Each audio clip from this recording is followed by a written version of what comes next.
Hello students, welcome to Bind Edutech class. हम लोग बात कर रहे थे ऑब्जेक्टिव ऑफ बिजनेस, जिसमें हम लोगों ने डिस्कस किया था economic objective, social objective and role of profit in our previous video. इन सारी चीज़ों को हम लोगों ने डिस्कस कर लिया था। आज इस वीडियो में हम डिस्कस करने वाले हैं classification of business activities. Business की एक्टिविटीज़ को हम कैसे क्लासिफाई कर सकते हैं। हम बहुत सारी एक्टिविटीज़ अपने बिजनेस के अंदर करते हैं, उन एक्टिविटीज़ को हम कैसे क्लासिफाई कर सकते हैं। तो बिजनेस की एक्टिविटीज़ को हम दो पार्ट में डिवाइड करते हैं। पहला हमारा है इंडस्ट्री और सेकंड हमारा है कॉमर्स। ओके, इंडस्ट्री के अंदर हम लोग पढ़ेंगे primary industry, secondary industry and tertiary industry. Commerce के अंदर हम लोगों ने दो पार्ट पढ़ने हैं। पहला हमारा है trade and second we have is aids to trade. Okay, हम स्टार्ट करते हैं फर्स्ट पॉइंट से, that is industry. And industry is a group of manufacturer. Industry क्या है? एक ग्रुप ऑफ मैन्युफैक्चरर है और businesses that produce a particular kind of goods and services. जहाँ पर हम एक पर्टिकुलर गुड्स को प्रोड्यूस कर रहे हैं या किसी एक सर्विस को हम प्रोवाइड कर रहे हैं। Next we have is industry के अंदर ही फर्स्ट पॉइंट आएगा primary industry. Okay, and activities which are concern with the extraction and production of natural resources. Okay, कहाँ से हम ले रहे हैं? From natural resources and reproduction and development of living organism, plants etcetera. Primary industry is concern, किससे concern कर रहा है? एक्सट्रैक्शन से और प्रोडक्शन ऑफ नेचुरल रिसोर्सेज या रिप्रोडक्शन। इसके अंदर फर्स्ट पॉइंट आएगा, दैट इज ए आएगा एक्सट्रैक्शन इंडस्ट्री या एक्सट्रैक्टिव इंडस्ट्री। एक्सट्रैक्ट और draw product from natural resources. हम लोग क्या करेंगे? कलेक्ट करेंगे वो रिसोर्सेज जो नेचर के द्वारा प्रोवाइड कराया गया है, इसीलिए यहाँ पर बोला है reproduction point. Okay, natural resources and reproduction. तो कहाँ से हम ऑब्टेन कर रहे हैं? From the natural sources. Nature हमारा सोर्स ऑफ कलेक्शन है। कहाँ से हम कलेक्ट कर रहे हैं? From the nature. Next point आएगा genetic industry. Genetic industry come under primary industry. Engaged in breeding plant and animal for their use in further reproduction. भविष्य के लिए हम इसको क्या करेंगे? एक जगह कलेक्ट करके रखेंगे और जब भी आवश्यकता पड़ेगी देन हम उसको यूज करेंगे। Next we have is secondary industry. This industry process materials to produce goods for final consumption or for better processing by other natural units. Okay, next we have is, इसी के अंदर आएगा first point manufacturing industry. engaged in producing goods through processing of raw material and thus creating from utilities. Raw material से किसी भी goods को बनाएंगे, final product को हम बनाएंगे थ्रू मैन्युफैक्चरिंग प्रोसेस से। Next point we have is constructive industry. Constructive industry क्या है? Involve in the construction of building, dams, roads, bridge as well as the tunnels and canals. ये involve होता है construction part में। For example हम लोगों ने रोड बनाया, कैनल्स बनाए, डैम्स बनाए, तो इन सारी चीज़ों को हम कहाँ रखेंगे? कंस्ट्रक्टिव इंडस्ट्री में रखेंगे। अगर कभी क्वेश्चन आता है कंस्ट्रक्टिव इंडस्ट्री का यूनिक फीचर क्या है, उसका यूनिक फीचर ये है कि हम उसे कहीं शिफ्ट नहीं कर सकते, हम उसे कहीं ट्रांसफ़र नहीं कर सकते। आपने अगर एक जगह डैम्स बनाए हैं, रोड्स बनाए हैं, क्या आप उसको कहीं और शिफ्ट कर सकते हैं? नहीं कर सकते। अगर आपने कहीं पर बिल्डिंग को बनाया है तो आप उसे कहीं शिफ्ट नहीं कर सकते। ओके, ये कंस्ट्रक्टिव इंडस्ट्री का यूनिक फीचर है, that we can not shift. हम लोग उसे शिफ्ट नहीं कर सकते, ट्रांसफ़र नहीं कर सकते। दैट्स वाई कंस्ट्रक्टिव इंडस्ट्री के पास एक यूनिक फीचर है। Next we have is tertiary industry. These are concerned with providing support. Okay, ये किससे कंसर्न कर रहा है? सपोर्ट प्रोवाइड करने में या सपोर्ट सर्विस प्रोवाइड करने में टू प्राइमरी एंड सेकेंडरी। किसे सपोर्ट प्रोवाइड करेगा? प्राइमरी इंडस्ट्री को और सेकेंडरी इंडस्ट्री को ये सपोर्ट प्रोवाइड करेगा। As well as activities relating to trade, और वो एक्टिविटीज जो रिलेट से ट्रेड से रिलेट होगी। These industries provide services facilities, example transport होगा आपका, बैंक हो सकता है, then we have insurance, insurance भी है जो हमें रिस्क लेने में हेल्प करता है और कभी लॉसेज होंगी तो वो कंपनसेशन अमाउंट भी प्रोवाइड करेगा।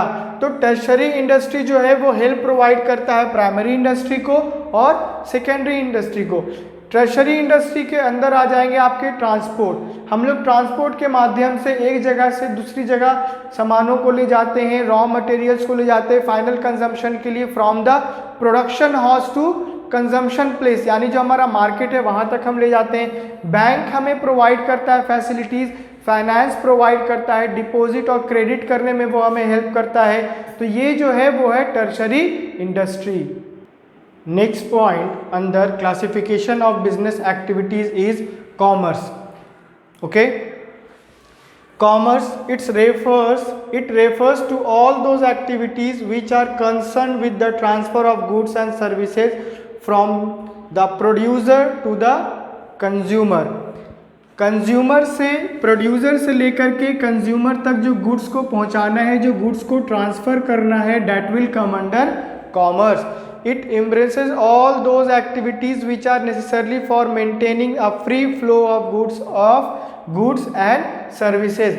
हमने जो गुड्स का प्रोडक्शन किया है या जो हम सर्विस प्रोवाइड करते हैं अपने बिजनेस में, हम उसको कैसे ट्रांसफ़र कर सकते हैं from one place to another. जहाँ पर हमने प्रोडक्शन किया है, जहाँ पर हमारा प्रोडक्शन हो रहा है और जहाँ पर हमने कंजम्पशन को करवाना है, जहाँ पर हमारा कस्टमर अवेलेबल है, हमारे प्रोडक्ट को कस्टमर तक पहुँचाने के लिए हम लोग कुछ सर्विसेज को यूज़ करते हैं, that will come under commerce.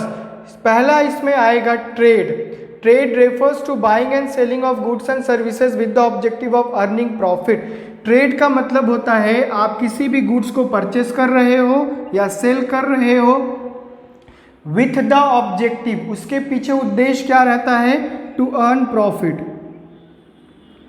Profit कमाने का ऑब्जेक्टिव रहता है। It is classified into 3 categories. Okay, इनको हम 3 कैटेगरीज में डिवाइड करते हैं या हम इसे बांट सकते हैं। सो हम इनको 2 कैटेगरीज में बांट सकते हैं, 2 कैटेगरीज में हम इन्हें डिवाइड कर सकते हैं। पहला हमारा आएगा इंटरनल ट्रेड और सेकंड हमारा आएगा एक्सटर्नल ट्रेड। ओके, पहले हम बात करते हैं ट्रेड में हम लोगों ने गुड्स और सर्विसेज को परचेस किया है, बाई किया है with the intention of earning profit. Then इसको हम लोगों ने क्लासिफाइड किया 2 पार्ट में। पहला हमारा आएगा इंटरनल। इंटरनल ट्रेड क्या है? Take place within a country, country के अंदर, कंट्री के ज्योग्राफिकल लिमिट्स के अंदर, या जो बाउंड्री है हमारे कंट्री का, उस बाउंड्री के अंदर हम जो भी ट्रेड करते हैं हम उसे बोलते हैं internal trade. Okay, internal trade कहलाता है with in a country, country के अंदर। इसके अंदर हम लोगों को 2 चीज़ें पढ़नी है, होलसेल ट्रेड और रिटेल ट्रेड। पहला हमारा आएगा wholesale trade, refers to buying and selling of goods in large quantities. अगर हम लोग होलसेल ट्रेड की बात करते हैं तो यहाँ पर हम किसी भी गुड्स को परचेस करते हैं, बाई करते हैं, तो जो उसका क्वांटिटी होगा वो लार्ज होगा। लार्ज क्वांटिटीज़ में हम उसे परचेस करते हैं। A wholesaler buys goods in large quantities from producer and sell them to dealer. जो हमारा होलसेलर होता है वो डायरेक्टली कंसर्न करता है किससे? मैन्युफैक्चरर से, प्रोड्यूसर से, और वहाँ से वो लार्ज क्वांटिटीज़ में गुड्स को परचेस करता है और उसी गुड्स को वो according to the demand dealer को सेल आउट करेगा। ओके, वो डायरेक्टली कस्टमर को सेल आउट नहीं करता है, बट कुछ केसेस में वो कर सकता है लेकिन अगर हम लोग जनरली देखते हैं तो यहाँ पर होलसेलर जो है वो रिटेलर या डीलर से ही कंसर्न करता है, उन्हीं को वो product as per the requirement of और डिमांड वो उन्हें सेल आउट करता है। Next point we have is retail trade refers to buying of goods and services in relatively small quantities. Okay, यहाँ पर आपने देखा होगा कि small quantities and sell them to the ultimate customer, वो उन्हें कस्टमर को सेल आउट करता है। होलसेल में हमने देखा कि जो हमारा होलसेलर है वो लार्ज क्वांटिटीज में गुड्स को परचेस कर रहा है और वो डीलर को सेल आउट कर रहा है, लेकिन हम लोगों ने रिटेल ट्रेड में देखा जो हमारा रिटेलर होता है वो स्मॉल क्वांटिटीज में गुड्स को परचेस करता है और वो अल्टीमेट कस्टमर को सेल आउट करता है। अल्टीमेट कस्टमर मीन्स जिसके लिए प्रोडक्ट को बनाया गया है हम उन्हें सेल आउट करेंगे। ओके, कस्टमर गुड्स का प्रोडक्शन हुआ था कस्टमर के लिए, तो गुड्स को हमें कस्टमर तक पहुंचाना होगा। तो यहाँ पर हम एक चेन देख रहे हैं, वो चेन क्या है? फर्स्ट हमारा प्रोड्यूसर आ जाएगा जिसे हम मैन्युफैक्चरर बोलते हैं। मैन्युफैक्चरर जो है वो अपने प्रोडक्ट को देता है होलसेलर को, जिससे हम होलसेल ट्रेड के अंदर काउंट करते हैं। देन होलसेलर जो होता है वो स्मॉल क्वांटिटीज में गुड्स को सेल आउट करता है रिटेलर को, जिसे हम रिटेल ट्रेड में काउंट करते हैं। और रिटेलर जो होता है वो उसी गुड्स को फाइनल कंजम्पशन के लिए हमारे कस्टमर को गुड्स को सेल आउट करता है। Okay, the next point we have is under trade external trade. Okay, external trade between two और मोर कंट्रीज। बिजनेस जो हो रहा है, ट्रेड जो हो रहा है वो एक या एक से अधिक देश, दो या दो से अधिक देशों के बीच में हो रहा है। So the trade between two और मोर कंट्रीज, दो या दो से अधिक देशों के बीच में अगर व्यापार हो रहा है, बिजनेस हो रहा है, तो वो आएगा एक्सटर्नल ट्रेड। एक्सटर्नल ट्रेड क्या है? बाउंड्री के बियॉन्ड हो रहा है, विद इन अ कंट्री नहीं हो रहा, आउटसाइड कंट्री में हो रहा है। कंट्री बिटवीन टू और मोर कंट्रीज, दो देशों के बीच में या दो देशों के ट्रेडर्स के बीच में, बिजनेसमैन के बीच में जो व्यापार हो रहा है, that will come under external trade. इसके अंदर जो पहला पॉइंट आएगा वो आएगा इंपोर्ट ट्रेड। इंपोर्ट ट्रेड में हम क्या करते हैं? दूसरे देशों के गुड्स को, रॉ मटेरियल को, टेक्नोलॉजी को हम अपने देश में अगर मंगवाते हैं, परचेस करते हैं, तो वो कहलाएगा import trade. Export trade is हम अपने देश में बने हुए गुड्स को किसी दूसरे देश में सेल आउट करते हैं, या किसी दूसरे देश के कस्टमर्स को अगर हम वही प्रोडक्ट सेल आउट करते हैं, that will come under export trade. Now interport trade क्या है? इसको हम लोग एक एग्जाम्पल के थ्रू समझते हैं। इंडिया ने एक गुड्स को परचेस किया यूएसए से। ओके, तो यहाँ पर इंपोर्ट हो रहा है।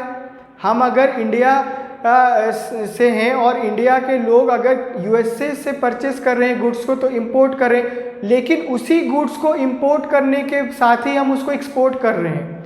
हमने सेम प्रोडक्ट को यूएसए से परचेस किया और सेम प्रोडक्ट को नेपाल को सेल आउट कर दिया, तो ये आएगा इंटरपोर्ट ट्रेड के अंदर। हम यहाँ पे गुड्स को मैन्युफैक्चर नहीं कर रहे हैं, गुड्स का प्रोडक्शन नहीं कर रहे हैं, बट हम गुड्स को इंपोर्ट करके देन एक्सपोर्ट कर दे रहे हैं, ये आएगा इंटरपोर्ट ट्रेड में। Now the next point we have is point number 3, aids to trade. Aids to trade के अंदर हम लोग बात कर सकते हैं सपोर्ट, इसे हम एक सपोर्ट बोल सकते हैं। ओके, वो सपोर्ट किसे प्रोवाइड करता है? हम जितना भी कॉमर्स के अंदर एक्टिविटीज करते हैं, ओके, इससे पहले हम लोगों ने इंडस्ट्री को डिस्कस किया था, जिसमें हम लोगों ने देखा प्राइमरी इंडस्ट्री, सेकेंडरी इंडस्ट्री और टर्शियरी इंडस्ट्री, जिसके अंदर जो सर्विस प्रोवाइड हो रहा है, जो हम प्रोडक्शन कर रहे हैं, प्रोडक्शन करने के बाद जिस गुड्स को हमको सेल आउट करना है उसे हम मार्केट तक पहुंचा रहे हैं। तो मार्केट तक पहुंचाने के लिए या जितनी भी एक्टिविटीज़ को पूरा करने के लिए हमें जिन सर्विसेज या जिन सपोर्ट करते हैं, that will come under aids to trade. इसके अंदर हम लोग पढ़ेंगे ट्रांसपोर्टेशन के बारे में कि ट्रांसपोर्टेशन क्या है और वो बिजनेस की एक्टिविटीज़ को कैसे हेल्प करता है। अगर हम ट्रांसपोर्टेशन को देखते हैं तो ट्रांसपोर्टेशन हेल्प करता है किसी भी वस्तु को, किसी भी पीपल को या किसी भी प्रोडक्ट को एक जगह से दूसरी जगह ट्रांसफ़र करने में वो हेल्प करता है। हमने बिजनेस को स्टार्ट किया एक जगह पे, वहीं पे हमारा प्रोडक्शन हो रहा है, तो जहाँ पे हमारा प्रोडक्शन हो रहा है हम वहीं पे गुड्स का तो कंजम्पशन नहीं करवा सकते, तो हमें कंजम्पशन करवाने के लिए उस पर्टिकुलर प्रोडक्ट को एक पर्टिकुलर प्लेस पर पहुँचाना पड़ेगा जिसे हम मार्केट बोलते हैं, जहाँ पर हमारा कस्टमर अवेलेबल है, जहाँ पर लार्ज नंबर ऑफ बायर और large number of seller available होते हैं अपने प्रोडक्ट को सेल आउट करने के लिए। तो with the help of transportation की हेल्प से हम अपने प्रोडक्ट को एक जगह से दूसरी जगह ट्रांसफ़र कर सकते हैं। और अगर हमने प्रोडक्शन करना है तो हमें रॉ मटेरियल की आवश्यकता होगी, तो जहाँ पर हम प्रोडक्शन कर रहे हैं वहाँ पे तो रॉ मटेरियल अवेलेबल नहीं है, रॉ मटेरियल कहीं और अवेलेबल है, हम उसे अपने बिजनेस में या बिजनेस के एरिया में हम उसे मंगवाएंगे, देन आफ्टर हम किसी भी गुड्स का प्रोडक्शन कर पाएंगे। तो गुड्स का प्रोडक्शन करने के लिए रॉ मटेरियल चाहिए, वो भी हमें ट्रांसपोर्टेशन के माध्यम से अवेलेबल होगा। हमने अपने गुड्स को मार्केट तक पहुंचाना है तब भी हमें ट्रांसपोर्टेशन की आवश्यकता होगी। तो विदाउट ट्रांसपोर्टेशन हम लोग किसी भी प्रोडक्ट को एक जगह से दूसरी जगह ट्रांसफ़र नहीं कर सकते। Transportation is the lifeline of the business, ये बिजनेस का लाइफलाइन है, बिना इसके हम कोई भी चीज़ को ट्रांसफ़र नहीं कर सकते। आपने बहुत अच्छा प्रोडक्शन किया, बहुत अच्छा क्वालिटी है आपके प्रोडक्ट का, बहुत रीजनेबल रेट पे आप अपने प्रोडक्ट को सेल आउट कर रहे हैं, लेकिन आप ट्रांसपोर्ट को यूज़ करके अपने प्रोडक्ट को मार्केट तक नहीं पहुंचा पा रहे हैं या अपने कस्टमर तक आप अपने प्रोडक्ट को नहीं पहुंचा पा रहे हैं, तो आप अच्छे बिजनेसमैन में काउंट नहीं हो पाएंगे या आपका प्रोडक्ट लॉन्ग टाइम तक सेल आउट नहीं हो पाएगा। Then we have is communication. Communication क्या है? एक्सचेंज ऑफ आइडियाज़ है, एक्सचेंज ऑफ व्यूज़ हैं। हम लोग कम्युनिकेट करके ही लोगों के बारे में जान सकते हैं, उनका प्रायोरिटी क्या है, उनका प्रेफरेंस क्या है, वो कौन से गुड्स को का डिमांड कर सकते हैं, उनका एक्सपेक्टेशन क्या है। तो कम्युनिकेशन के माध्यम से हम जान पाएंगे कि कस्टमर का क्या डिमांड है और उसी के अनुसार हम प्रोडक्ट को बना पाएंगे। Next we have is banking and finance. Banking services जो है वो हेल्प करता है बिजनेस को स्मूथली रन करवाने के लिए, वो हमें पैसा प्रोवाइड कराता है ताकि हम अपने बिजनेस को अच्छे से स्मूथली रन करवा पाए। वो बिजनेस की एक्टिविटी में सपोर्ट भी करता है और पार्ट भी लेता है। मैंने बैंक को बता दिया कि मेरे इतने कस्टमर है, आपको इतने में उनसे डिपॉजिट ले लेना है और इतना आपको बिल पे कर देना है, तो वो बिल पे भी कर देता है और डिपॉजिट भी करवा लेता है। इंश्योरेंस जो है वो हेल्प करता है हमें रिस्क लेने में। हम बिजनेस कर रहे हैं तो हम बहुत सारी चीज़ों को नहीं करना चाहते हैं क्योंकि हम लॉस को बेयर नहीं कर सकते हैं, या हम बिजनेस करना चाहते हैं लेकिन हम एट अ टाइम उतने स्ट्रांग नहीं होते हैं कि हम रिस्क ले पाए। इंश्योरेंस जो है वो बिजनेसमैन को सपोर्ट देता है कि आई एम देयर, मैं वहाँ होऊंगा आपको सपोर्ट करने के लिए, आप रिस्क लो, अगर कभी भी लॉसेज होगा then I will compensate. Warehousing क्या है? वेयर हाउसिंग में हम गुड्स का प्रोडक्शन करके वहाँ पर स्टोर करते हैं, अपने स्टॉक को हम एक प्लेस पर रखते हैं, वेयर हाउसिंग करते हैं जब तक हमारे गुड्स का प्रोडक्शन होता है, और जब तक हमारे गुड्स का कंजम्पशन नहीं होता है उसको हम पर्टिकुलर प्लेस पर रखते हैं। जब तक मार्केट में डिमांड नहीं होगा तब तक हम उसे मार्केट में सेल आउट नहीं करेंगे, कस्टमर को अपने प्रोडक्ट को बेचेंगे नहीं। फॉर अ टाइम पीरियड हम उसे वहाँ कंज्यूम करके रखेंगे और जब भी कस्टमर का डिमांड होगा हम उसके डिमांड के अनुसार उतना ही प्रोडक्ट को मार्केट में हम सेल आउट करेंगे। Next point we have is business risk, nature and causes. Business जो रिस्क है वो क्या है, इसके अंदर नेचर एंड कॉजेज के बारे में हमने पढ़ना है। हम पहले डिस्कस करते हैं बिजनेस रिस्क क्या है। Business risk refers to possibility in inadequate profits or even losses due to uncertainties or unexpected events। बहुत सारा बिजनेस में हम जो एक्टिविटीज़ करते हैं वो होता है, कभी वो होता है कि हमारे अकॉर्डिंग होता है और कभी वो हमारे अकॉर्डिंग नहीं होता है। तो बिजनेस में पॉसिबिलिटी बना रहता है लॉसेस होने का, जिसके कारण हमें बहुत सारे फाइनेंशियल लॉस भी हो सकते हैं और उसी के कारण हम प्रॉफिट भी कमा सकते हैं। बिजनेस में अगर हम रिस्क नहीं लेंगे तो हम प्रॉफिट भी नहीं कमाएंगे। बिजनेस को अगर एक्सपैंड करना है तो रिस्क लेना पड़ेगा। हो सकता है मैंने मार्केट का सर्वे किया और ये जाना कि नंबर ऑफ कस्टमर जो हैं वो इतने प्रोडक्ट को डिमांड कर रहे हैं, लेकिन हो सकता है जब मैंने प्रोडक्शन करके गुड्स को वहाँ लॉन्च किया, मार्केट में जब मैंने गुड्स को पहुँचाया तो एक दो कस्टमर हैं जिन्होंने गुड्स को परचेज नहीं किया, तो वो अनएक्सपेक्टेड चीज़ हो गया है, वो हमें लॉस बेयर करना पड़ेगा। लेकिन हो सकता है एक्सपेक्टेशन से ज़्यादा लोगों ने उसे परचेज कर लिया तो हम प्रॉफिट भी कमाएंगे।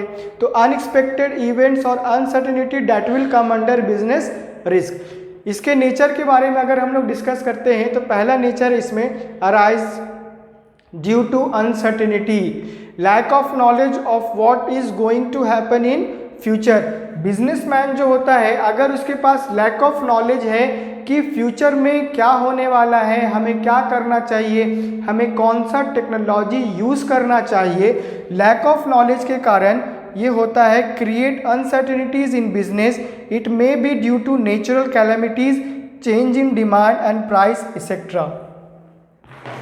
हो सकता है कि कुछ नेचुरल कॉज हो, कुछ डिमांड में बदलाव हो गया हो, प्राइस बढ़ गया हो जिसके कारण डिमांड घट गया हो। तो बहुत सारी चीज़ें हैं, अगर बिजनेसमैन को उसका नॉलेज नहीं है, उसका इंफॉर्मेशन नहीं है और वो अकॉर्डिंग टू द सिचुएशन अगर काम नहीं करेगा तो उसे लॉस को बेयर करना पड़ेगा। लेकिन अगर उसके पास नॉलेज है तो वो उसी से प्रॉफिट कमाएगा। तो नेचुरल कैलेमिटीज़ हो सकती हैं, डिमांड में अगर कभी डिक्रीज़ हो गया डिमांड हमारा, तो हमारा प्रोडक्ट तो वैसे ही रह जाएगा। हमने जितना रॉ मटेरियल, जितना मशीनरी, जितनी टूल्स यूज़ किए, सारे का खर्चा है, जो हमारा लेबर हमारे लिए काम करे उसको हमें कंपनसेशन अमाउंट देना है, सैलरी देना है उसे हमें। तो अगर डिमांड घट गया तो ये सारी चीज़ें रह जाएंगी। अगर प्राइस बढ़ जाता है उसके कारण भी डिमांड कम हो जाता है। तो ये सारी चीज़ें हैं, अगर मैन्युफैक्चरर और बिजनेसमैन अगर अवेयर नहीं होगा तो इन सारी चीज़ों का उसे सामना करना पड़ सकता है। तो इन सारी चीज़ों के लिए उसे अवेयर रहना पड़ेगा। Next point we have is risk is essential part of every business. Risk जो है वो एक एसेंशियल पार्ट है बिजनेस का। No business can avoid risk although the amount of risk may vary from business to business. कोई भी business से हम, किसी भी बिजनेस से हम रिस्क को अवॉइड नहीं कर सकते, आप उसे एलिमिनेट नहीं कर सकते। Risk can not be minimize, risk can be minimize but can not be eliminated. Risk जो है वो बिजनेस से निकाला नहीं जा सकता है, हम लोग उसे एलिमिनेट नहीं कर सकते हैं, बट हम उसे मिनिमाइज कर सकते हैं। ओके, हम बिजनेस में रिस्क ले सकते हैं, बिजनेस को रिस्क लेंगे then only we can earn more and more profit. तो बिजनेस से हम रिस्क को अगर एलिमिनेट नहीं कर सकते, और बिजनेस में जो रिस्क है वो वैरी करता है। कैसे करेगा? किसी का बिजनेस बहुत ज़्यादा बड़ा है, किसी का बिजनेस छोटा है, तो वो उसी के अकॉर्डिंग रिस्क लेता है, उसी के अकॉर्डिंग वो कैपिटल लगाता है, उसी के अकॉर्डिंग वो प्रोडक्शन करता है, और रिस्क जो है वो वैरी करता है फ्रॉम बिजनेस टू बिजनेस। हम उसे मिनिमाइज कर सकते हैं बट उसे हम एलिमिनेट नहीं कर सकते।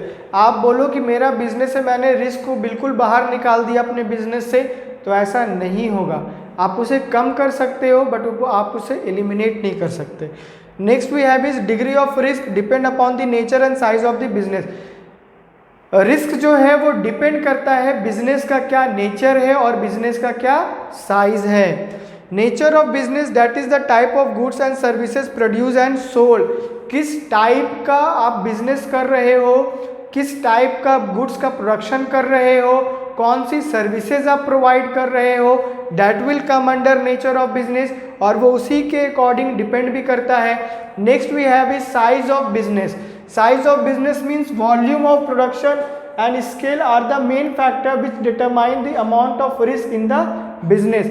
आप किस नेचर का बिजनेस कर रहे हो और कितना साइज का आप बिजनेस कर रहे हो, या आप जो प्रोडक्शन कर रहे हो उसका कितना साइज है, कितना वॉल्यूम है, उसी के अकॉर्डिंग आप बिजनेस में रिस्क लेते हो और आपको लॉसेज एंड प्रॉफिट होता है। Then we have is profit is the reward for bearing risk. हम अगर रिस्क ले रहे हैं बिजनेस में तो उसके बदले में हमें क्या मिलना चाहिए। कोई स्टूडेंट है, उसने साल भर मेहनत किया है, फुल ईयर उसने पढ़ाई करी है, और जब उसका बोर्ड एग्ज़ाम आया तब उसका जो मार्क्स था वो 99 या 96% था। तो 96% जो था उसका वो रिवॉर्ड था। उसने जो साल भर मेहनत करा उसका रिवॉर्ड हो गया 96%। अगर हम बिजनेस कर रहे हैं तो बिजनेस का क्या रिवॉर्ड होना चाहिए, हम अगर रिस्क ले रहे हैं तो उसका क्या रिवॉर्ड होना चाहिए। तो अब business gets profit as return for undertaking risk. Greater the risk involved in a business, higher is the chance of profit. हम बिजनेस में जो रिस्क लेते हैं उस रिस्क के लिए हमें रिवॉर्ड मिलता है। अगर हमने प्रॉफिट कमाया तो profit is the reward of the that particular risk. उस रिस्क के लिए हमें प्रॉफिट एज अ रिवॉर्ड हमें मिलेगा। Next point we have is causes. तो कॉजेज के अंदर हमने 4 पॉइंट डिस्कस करना है। Natural causes, human cause, physical cause and economic cause. First हम लोग डिस्कस करते हैं नेचुरल काउज के बारे में कि नेचुरल कॉज क्या है। ह्यूमन बीइंग हैव नो और little control over natural calamities like flood, earthquake. They result in heavy losses of life, property and income in business. Natural cause वो है जो ह्यूमन बीइंग का कंट्रोल उस पर थोड़ा होता है या नहीं होता है भी तो बहुत कम है, जिसके कारण बिजनेस को लॉसेस बेयर करने पड़ सकते हैं। अगर किसी जगह फ्लड आ गया तो उस पर्टिकुलर एरिया में अगर हमारा बिजनेस है तो वहाँ पे जो लोग रह रहे हैं उनको तो लॉसेस होगा ही होगा, उनकी प्रॉपर्टी का भी लॉस होगा। Eight the same time businessman को भी लॉस बेयर करना पड़ेगा। उसका जो मार्केट में पोजीशन बना हुआ था, उसका जो बिजनेस बहुत स्मूथली चल रहा था, लेकिन फ्लड के कारण वहाँ का जो सिचुएशन है वो अच्छा नहीं है, जिसके कारण वो अपने बिजनेस को रन नहीं करवा सकता है। तो बिजनेस को रन करवाने के लिए वहाँ का कंडीशन अच्छा होना चाहिए। अगर अर्थक्वेक आ गया तो वहाँ पर भी सिचुएशन अच्छा नहीं रहेगा, तो बिजनेसमैन वहाँ भी अपना बिजनेस नहीं कर पाएगा। तो जहाँ पे लोगों का नुकसान हो रहा है, लोगों की प्रॉपर्टी का नुकसान हो रहा है, लाइफ का नुकसान हो रहा है, at the same time businessman और बिजनेस का भी नुकसान हो रहा है। तो this losses will come under natural cause. तो यहाँ पे इनकम ऑफ बिजनेस पे भी असर पड़ रहा है। बिजनेस जो अपना लगातार प्रोडक्शन कर रहा था वो अब रुक गया, ओके, जिसके कारण उसने जितना प्रॉफिट सोच रखा था, जितना उसका एक्सपेक्टेशन था, बिकॉज ऑफ नेचुरल कॉज वो रह गया। Next we have is human cause. It includes such unexpected events like dishonesty, okay, dishonesty, carelessness और negligence of employees. Human cause के अंदर वो है जो मनुष्य के द्वारा, ह्यूमन बीइंग के द्वारा एक बिजनेस को सफ़र करना पड़ता है, या एक ह्यूमन बीइंग के कारण बिजनेस को बेयर करना पड़ता है। फॉर एग्जाम्पल डिसऑनेस्टी, एक वर्कर है जो मेरे साथ बहुत दिन से काम कर रहा है, या उस बिजनेस में वो बहुत टाइम से काम कर रहा है, लेकिन कभी ऐसा होता है कि किसी और ने उसे ज़्यादा पैसा ऑफर किया और वो बिजनेस के साथ डिसऑनेस्टी कर दे, है ना, जिसके कारण बिजनेस को लॉस हो सकता है। बिजनेस बहुत अच्छा काम कर रहा था, लेकिन because of this worker, this employ, उसको लॉस बेयर करना पड़ेगा।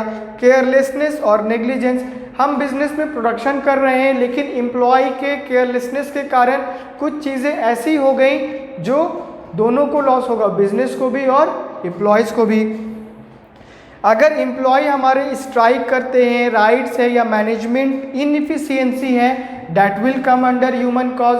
तो हम जो देख रहे हैं ह्यूमन बीइंग के कारण होने वाले लॉसेज हैं, ह्यूमन बीइंग के कारण जो बिजनेस को लॉस बेयर करना पड़ रहा है, that will come under human cause. Next we have is physical cause. Mechanical defects और फेलियर में leads to losses. Physical losses हो जाएगा, मशीनरी ख़राब हो जाएगा, या मशीनरी के कारण ह्यूमन बीइंग को कोई नुकसान हो गया, तो यहाँ पर दोनों लॉसेस बेयर करने पड़ रहे हैं हमें। Next we have is economic cause. They are related to a chance of loss due to change in market condition, economic losses भी हमें हो सकते हैं, इकोनॉमिक कॉज के कारण इकोनॉमिक लॉसेस भी होगा। They are related to a change of chance of loss due to the change के कारण, बदलाव के कारण, या मार्केट का कंडीशन चेंज हो गया। हमने जितना गुड्स का डिमांड करके प्रोडक्शन किया था, जितना डिमांड था उसी के अकॉर्डिंग हमने प्रोडक्शन किया, प्रोडक्शन का डिमांड घट गया जिसके कारण मेरा गुड्स रह गया। इसका एक एग्जांपल लेते हैं, fluctuation in demand and price, price में और डिमांड में फ्लक्चुएशन आ गया, प्राइस बढ़ गया तो डिमांड कम हो गया, डिमांड कम हो गया तो डिमांड ज़्यादा हो गया तो प्राइस बढ़ गया। यहाँ पे अगर फ्लक्चुएशन होगा इसके कारण भी हमें इकोनॉमिक लॉस हो सकता है, जिसके कारण बिजनेस को लॉस बेयर करना पड़ सकता है, तो that will come under economic cause. Then competition अगर बढ़ जाता है हमारा मार्केट में जिसके कारण हमें लॉस होगा, वो भी होगा इकोनॉमिक कॉज के अंदर। नंबर ऑफ प्रोड्यूसर है, नंबर ऑफ मैन्युफैक्चरर है जो बहुत सारे प्रोडक्ट को बना रहे हैं, अच्छी क्वालिटी में बना रहे हैं, कंपटीशन बढ़ जाएगा तब भी हमें लॉसेज होंगे। चेंज इन टेक्नोलॉजी, अगर टेक्नोलॉजी में चेंजेस हो गया, हम जो टेक्नोलॉजी प्रोडक्शन करने में यूज़ कर रहे हैं अगर उससे बेटर टेक्नोलॉजी हमारा कॉम्पिटिटर यूज़ कर रहा है या दूसरा बिजनेसमैन यूज़ कर रहा है, जिसके कारण जो उसका क्वालिटी ऑफ द प्रोडक्ट है वो बहुत फाइन हो रहा है, बहुत अच्छा हो रहा है, तो कस्टमर उसके प्रोडक्ट को परचेस करेगा। मेरे प्रोडक्ट का दाम है 10 रुपये, मेरे कॉम्पिटिटर है उसके प्रोडक्ट का भी दाम है 10 रुपये, लेकिन वो जो मशीनरी यूज़ कर रहा है या वो जो टेक्नोलॉजी यूज़ कर रहा है